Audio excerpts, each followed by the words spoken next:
Hi. So, I was thinking, I feel like when life hits you and you don't know what to do, you go straight to Google. And I don't want y'all doing that with snowboarding because that's a dangerous thing to do. Because right now, this little girl here waving at me like it's gonna be all fine, but we all know it's not gonna be all fine. You're gonna fall, it's gonna hurt.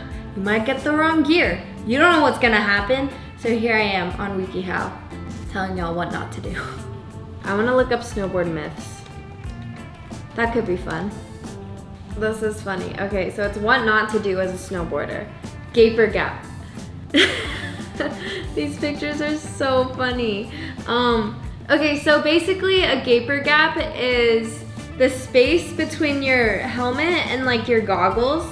People will kind of make fun of you for it sometimes.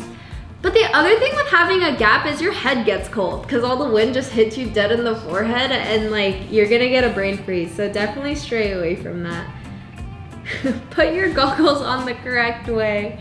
I've seen so many people on mountains like have their goggles on backwards, upside down, inside out, like all the wrong ways, and I'm like, there's no way that's comfortable. Because goggles, like you can see where your nose goes, you know? Like it's like this shape. Full face helmet. Funny story, I used to wear like a face guard when I would snowboard, but it was because I fell on my face a lot and I would always like get ice burn on my cheeks from falling on my face, and my dad was like, enough of that, because I still had to go to school after and they would like be slightly concerned because I would come home with all these like face bruises, but it was literally from me like falling on my face on the mountain because I'd go snowboard after school. So he put me in like a ski racing helmet with the face guard. And that helped kind of, but I still fell on my face and it still hurt. Don't sit down to strap in. These are all so funny. I think like the strapping in thing I get, but it is hard to strap in standing, especially if you're a beginner. So like, don't be afraid to do that. Number 1, it says it's part 1 of 2, before you go. Dress for snowboarding. In short, you'll need clothing. You'll need clothing that keeps you warm and dry, a pair of snowboarding boots, and some safety gear. The full rundown of snowboarding equipment available is a long list, but these are the basics every snowboarder should have. These better be good.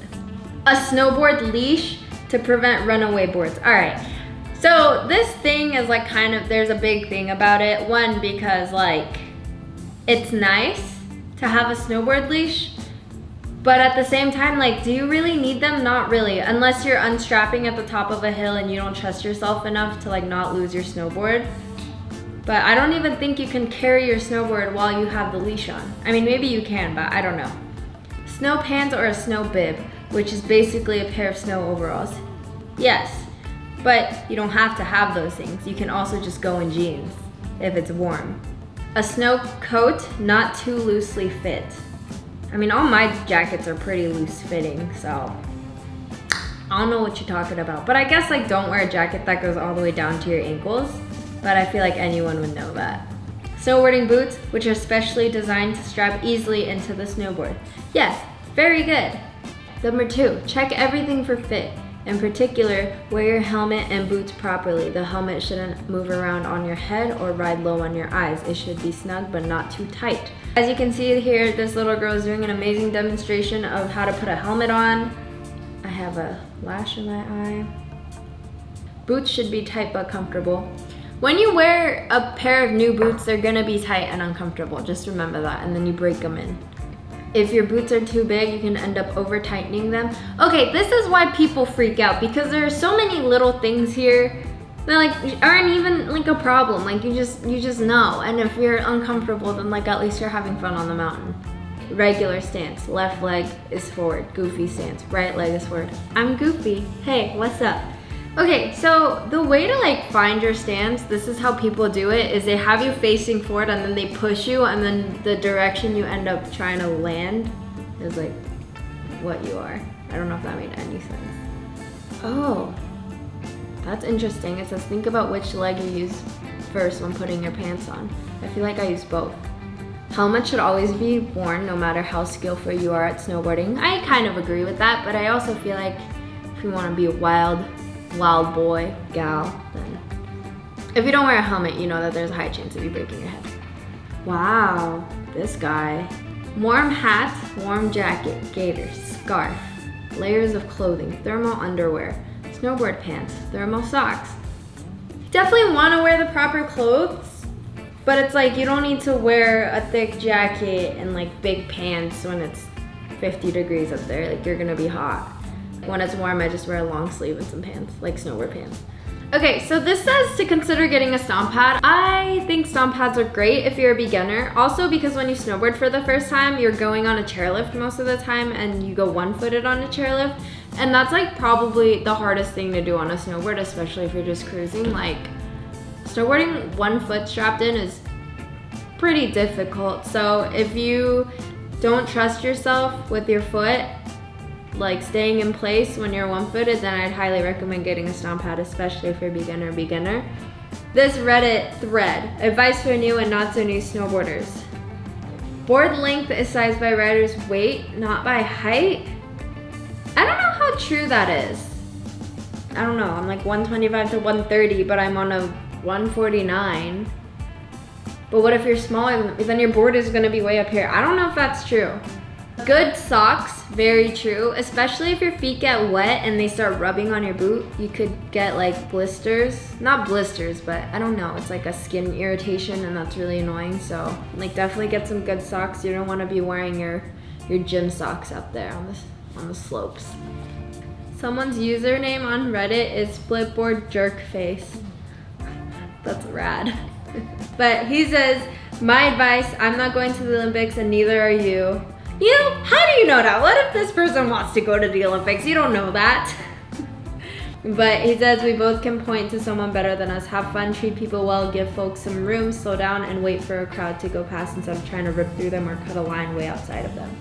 This I get, but me, I think it's like, I think if you don't know how to snowboard, then don't take risky moves like that and like try to turn around people and like get through a crowd of people, because that can get kind of dangerous. Like, I've had a lot of people crash into me before because they were going really fast and they didn't know how to control themselves, and I was just like cruising on the side and they just ran straight into me and I was like, slow down, boy.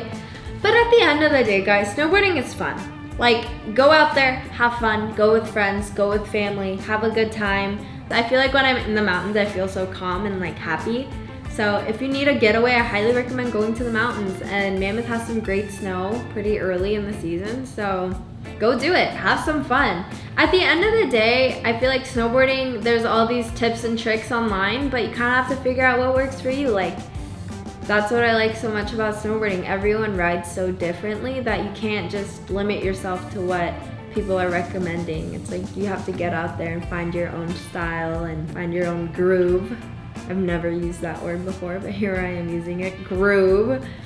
All right, I'm pushing my computer to the side because I feel like I haven't found enough information on things that are important, like getting off of a chairlift, which is very, very, very, very, very, very, very, very, very difficult.